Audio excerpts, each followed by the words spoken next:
વડોદરા શહેરના ભૂતળી જાપા police parade ground ખાતે ગણપતિની 22 જેટલી મૂર્તિઓ ખંડિત અને રઝળતી હાલતમાં મળી આવતા સ્થાનિક લોકોમાં આઘાત અને આક્રોશની લાગણી ફેલાઈ હતી।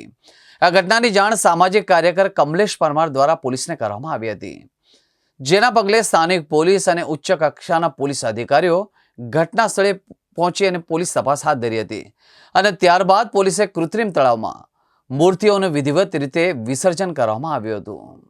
આ ઘટના અંગે વધુ વિગતો આપતા કમલેશ પરમારે કહ્યું કે આવું નિંદનીય કૃત્ય કરનાર વ્યક્તિ સામે સખતમાં સખત કાયદાકીય કાર્યવાહી થવી જોઈએ, જેથી ભવિષ્યમાં કોઈ આવું કૃત્ય કરવાની હિંમત પણ ન કરે।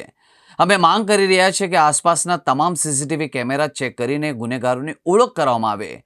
પોલીસે તાત્કાલિક કાર્યવાહી હાથ ધરી અને ખંડિત મૂર્તિઓને હિન્દુ ધર્મની રીતિ રિવાજ મુજબ વડોદરા શહેરના કિશનવાડી ગધેડા માર્કેટ પાસે આવેલા કૃત્રિમ તળાવ ખાતે વિધિવત રીતે વિસર્જન કરવામાં આવ્યું હતું।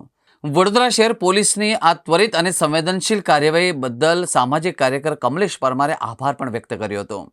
આ ઘટનાએ સ્થાનિક સમુદાયમાં ધાર્મિક લાગણીઓને ઠેસ પહોંચાડી હોવાથી પોલીસે આ મામલે વધુ તપાસ હાથ ધરી હતી। આવા કૃત્યો અટકાવવા અને ગુનેગારોને ઝડપી પાડવા માટે સીસીટીવી ફૂટેજની તપાસ સહિતની કાર્યવાહી પણ ચાલુ છે। શહેરમાં શાંતિ અને સૌહાર્દ જાળવવા પોલીસ દ્વારા લોકોને સહકાર આપવાની અપીલ પણ કરવામાં આવી છે।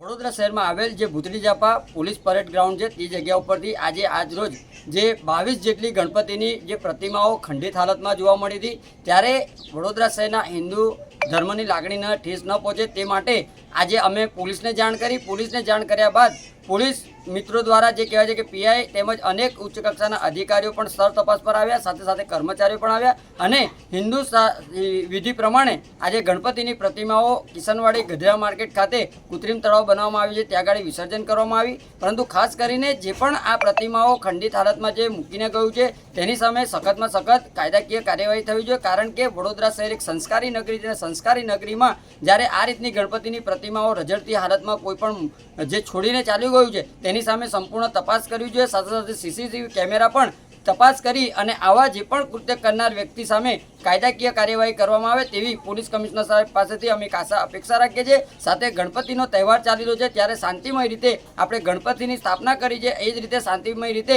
ગણપતિનું બાપાનું વિસર્જન પણ થાય એ રીતની સૌએ કામગીરી કરવી જોઈએ તેવી સૌને અપીલ કરું છું।